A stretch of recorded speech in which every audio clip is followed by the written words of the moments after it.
prosperity begins in the mind and ends in the purse. Fall in love with the B word. You got to set a budget. Know exactly how much money is coming in and how much money is going out. And you've got to look at every dollar bill as your employee and take advantage of the C word, compound interest. But soon as you start a habitual savings plan, that's a stream of income for you. Hey, thanks for checking in. Welcome to another episode of the Wise Retirement Podcast. I'm Angela Kay. And I'm Reginald Thornton here. We're traveling on this financial journey with you. That's right. We're in this together. So let's picture this, right? You have two neighbors. They both have the same job. They have the same salary, right? One retires at 65 and travels the world. The other is bagging groceries at 75.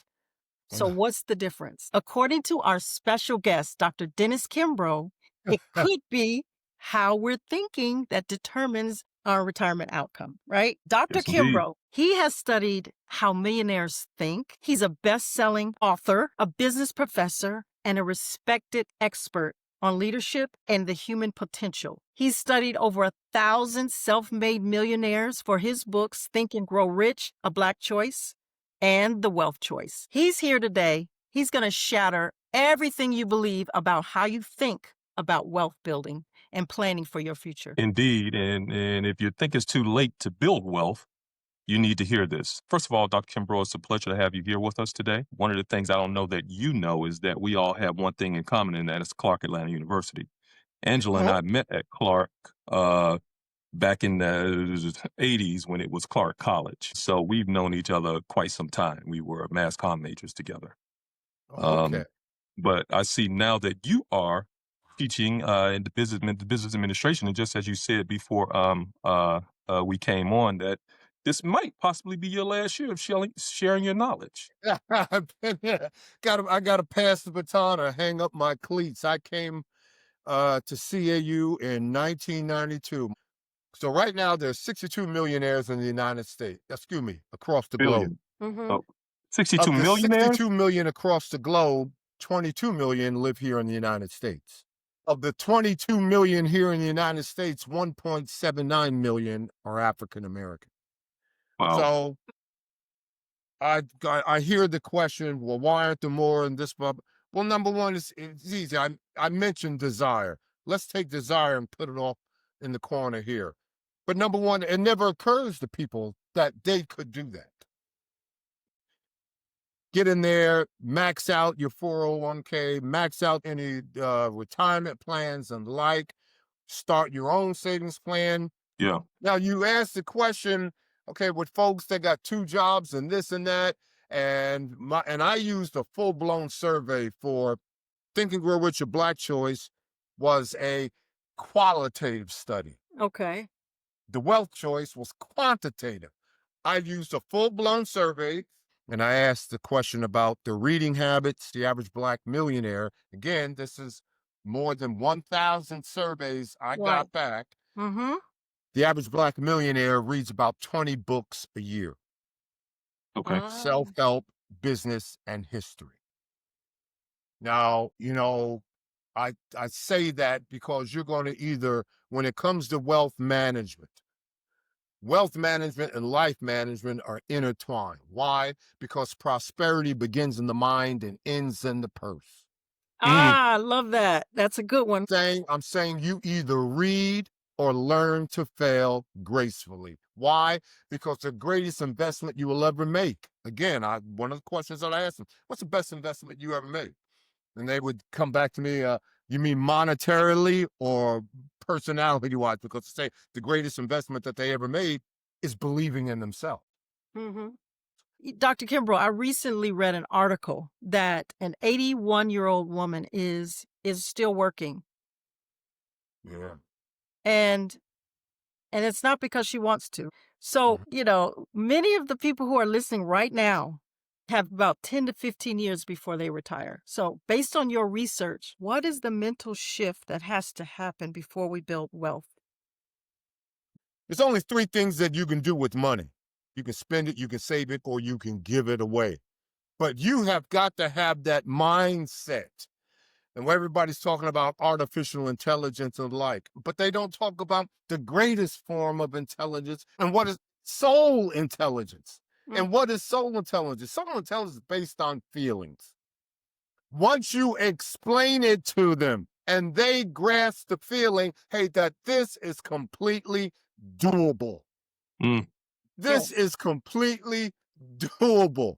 Mm-mm. But you got to start someplace, and this is just someplace. And what is it? Number one, fall in love with the B word. You got to set a budget. Mm-mm. Oh, You my God.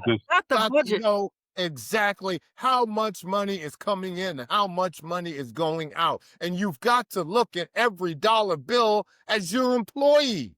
Yeah. Put it to Yeah. work Yeah. Put it Yeah. to work. and take advantage of the C word, compound interest. Oh, that's a sexy word right there. Mm. Oh, Mm. that is beyond sexy. Now, you asked the question, 40s, 50s, 60s, and the like. Well, it's like a trend, and the trend in terms of your savings has got to be north and it's got to be going east. So if you're in your 40s, well, how much did you save in your 30s? Well, I was saving 10%. You get in your 40s and 50s, you got to bump that up to 15. Mm. When you get up to 60, age 60 and others, and you can't save no more than 15, you got to retire all debt.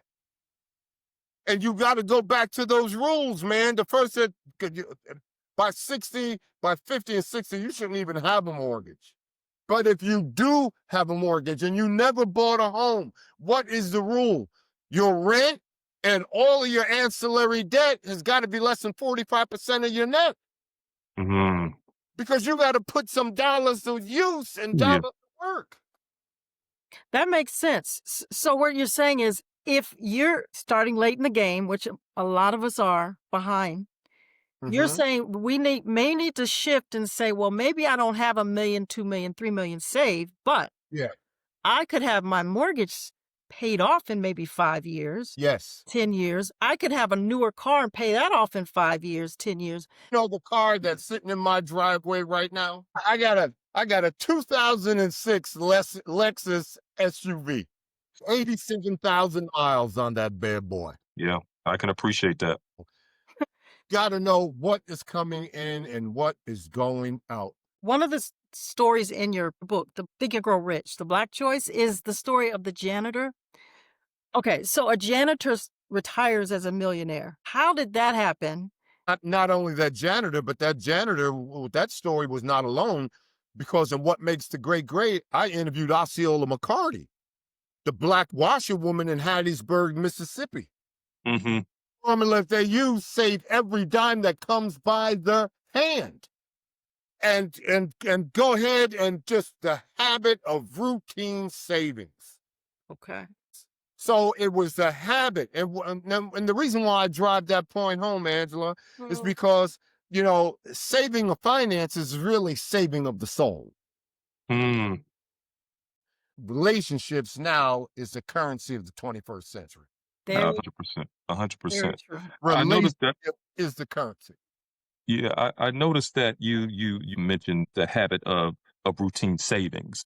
When you think about building wealth, I know you found that successful people review written goals daily, practice gratitude, and those things.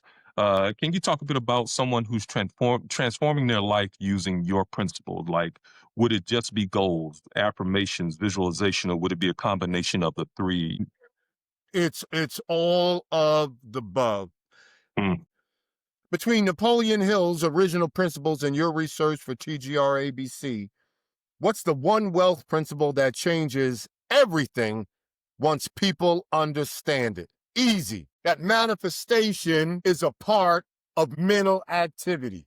Mm. They knew that they were in complete control. They knew that the greatest mistake you will ever make in life is to think that somebody else signs your paycheck.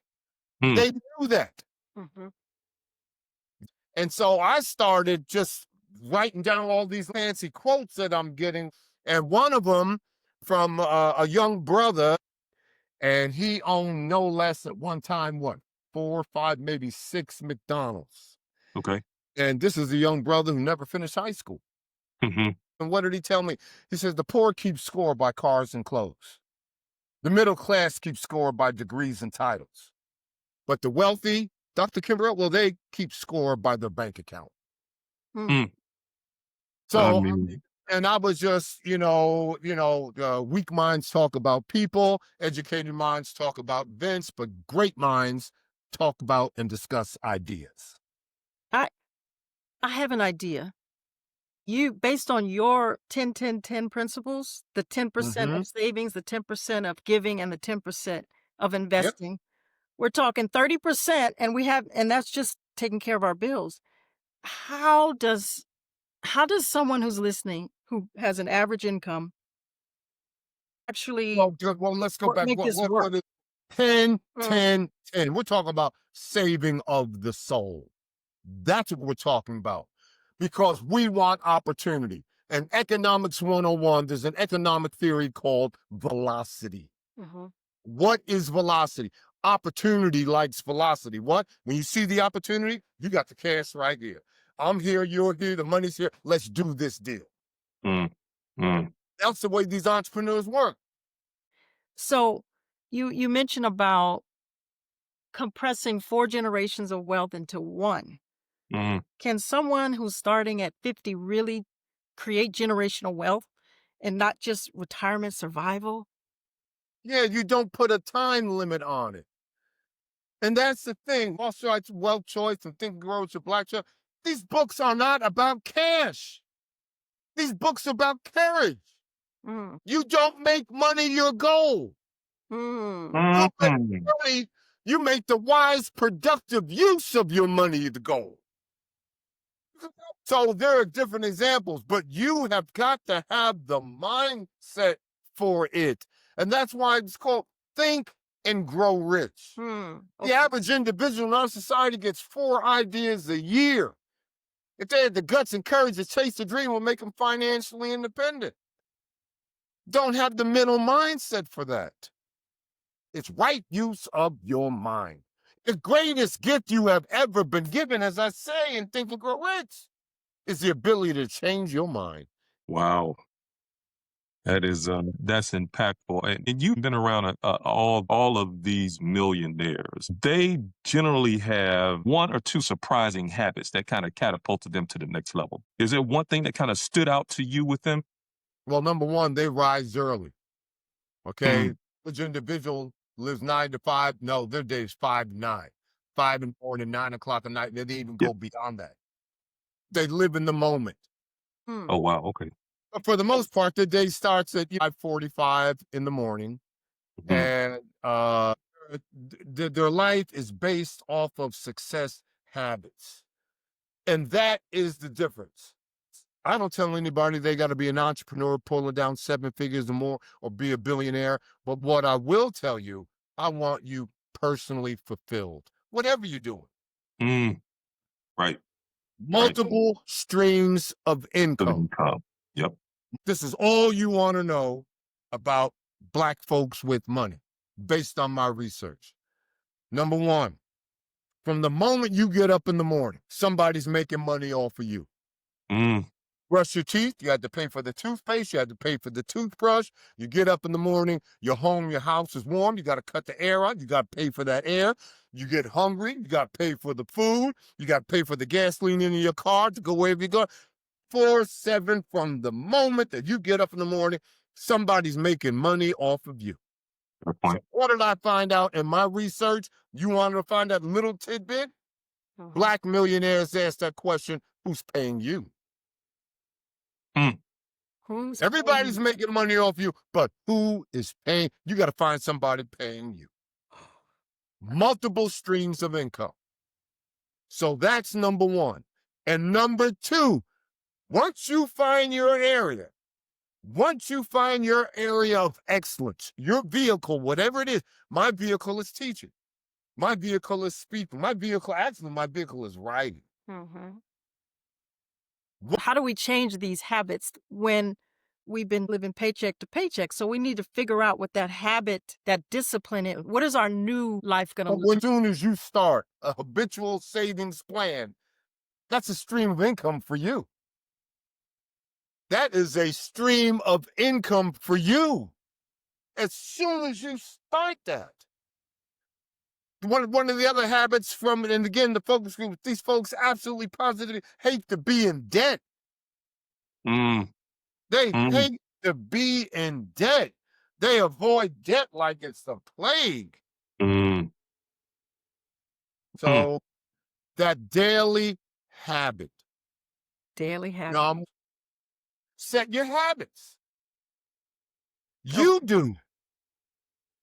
A lot of interesting stories, man. And speaking of Steve Harvey, he wrote down exactly how much money he wanted to have in savings.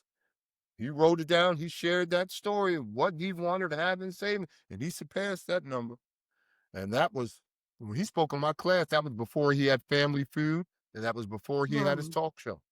All wow. he all he had was the Steve Harvey morning show on the radio. On the radio. Oh, wow. Well, Dr. Kimbro, how important is it to write our goals, to write our affirmations? How important is that if we haven't done that our whole lives? That's your journal. I don't I don't go anywhere without this. That's how important it is. Napoleon Hill gives you the 6 rules, and I didn't change any of that. You got to decide what you want. You got to decide what you're going to give up. You got to have a time period. You got to decide when you're going to start and when you're going to end. You got to write it down. Mm-hmm. And then number 6, read it upon rising in the morning, last thing before you go to bed at night. Now, Mm, how did he come up with those 6 principles of his?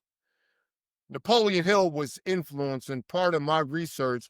I wanted to find the individuals who impacted Napoleon Hill. Napoleon Hill was deep, deep, deep into New Thought. And what do we know about New Thought? There's nothing new about New Thought. What we call New Thought is basically the atom mind before you were ever introduced to fear and hate.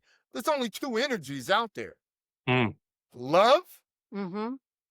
all right? And then you got fear. That's all it is, love and fear. And those 2 energies will dictate all of your emotions. But they're either going to be based off of love or they're going to be based off of fear. wow. So Wow. he was heavily into New Thought. But the one thing that Hill did, because New Thought is holistic, all areas of your life, relationships, your person, all areas. Only thing Hill focused on was the money aspect. He pulled the wealth and the abundance out of New Thought and left all the other stuff. And that's why, of the 16 books that he wrote, my favorite is not Think and Grow Rich. Mm. My favorite is not The Law of Success. My favorite book that Hill wrote is called The Master Key to Riches. And why is it my favorite? Because it's the first time Napoleon Hill comes clean and defines what he means by wealth or riches. Top of the Mm, list, peace of mind. mm, Peace of mind. The Bible says, blessed are the peacemakers. mm. And mind is the absence of all negative emotions. All goes Wow. back mindset. Peace of mind. Number 2, health and energy. You won't have peace of mind if your body is ravaged by pain, if your body is ravaged by disease. And what is disease? It's dis-ease. It's the lack of ease. Yeah. That's why I go back and say, hey, listen, you don't have to be a millionaire, but you need to find your area of excellence so you can be fulfilled. Because if you got a job and you are feeling every minute of the day, that's not stress, that's cancer. It's a lack of ease. Number 3, and I tell this to the black males, number 3 is loving relationships. Loving relationships. There is a 1-to-1 correlation between marriage and household income. So, Dr. Kimbro, we got 2 choices based on what we've talked about tonight. Yep. Choice number 1, we can choose to keep doing what we've been doing, or we can choose number 2, which is what? Take the responsibility to change them. Yep. That's it. Take the responsibility to change it. Let's talk about it. Let's write Yep. down your goals. Let's write your Yep. affirmations. Let's read those things every day. And by the way, we do have Yes. a journal, the Wise Retirement Yes. Journal.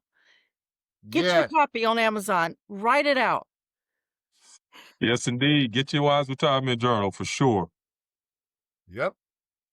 That's your imagination. What does the Bible say, Angela? The Bible says, "Do you believe in me?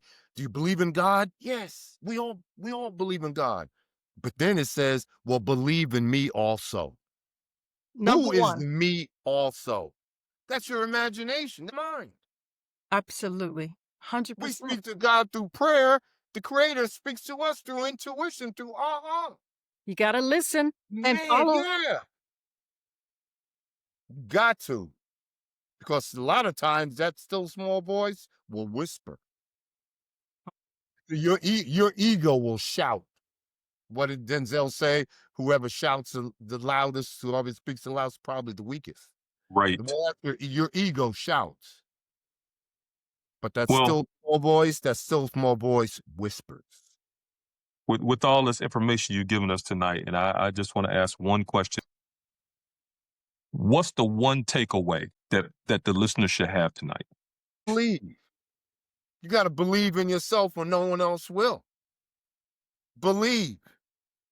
Mm, I mean, we get on, particularly with this generation, man, when Mark Zuckerberg came up with Facebook, when Chad Hurley came up with YouTube, when Kevin Systrom came up with Instagram, when Reid Hoffman came up with LinkedIn, when they came up with these social media platforms, they came up with these social media platforms not for you and I to gossip, right, but for you and I to change the world.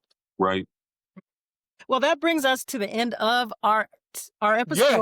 Thank you, Dr. Kimbro. We really appreciate you sharing your knowledge with our community. For sure, for sure. Join us next week. We're diving into actual tools and programs that we can use to help our financial and mental well-being. Absolutely. And if you've enjoyed the conversation, subscribe to the Wise Retirement Podcast. Be sure to follow us on social media, YouTube, Facebook, Instagram at The Wise Retirement.